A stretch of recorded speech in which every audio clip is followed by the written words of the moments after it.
જન્મદિવસની અગ્રિમ મંગલ બધાઈ.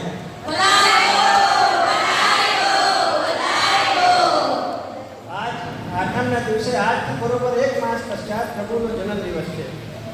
આપણા હરિભક્તમાં આજથી બધાઈ ગાવાનું શરૂ થઈ જાય એટલે આ કીર્તનિયા છે, આ બધાઈને કીર્તન બોલ્યા. આજથી બધાઈ પ્રારંભ થઈ ગઈ. આજથી બરોબર 1 માસ પશ્ચાત પ્રભુનો જન્મદિવસ આવે છે. કાલના ક્રમમાં પ્રભુને લીલી ઘટા છે. એના એક દી પછી 10મી, પછી 11 છે, કામિકા એકાદશી છે. કાલના શુભ અવસરમાં બહાર લતા પતાના હિંડોળા છે, અંદર ઘટા રહેશે. માટે આપ સૌ દર્શન માટે અવશ્ય આવજો. પ્રભુ કૃપા છે કે આપણે બધા અહીંયા પૂકી શકીએ.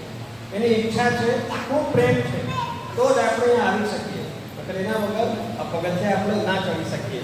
માટે આપણે એના આભારી રહીએ, વિનમ્ર રહીએ, સરળ રહીએ. ફરીથી બોલો, શ્રી વલ્લભા.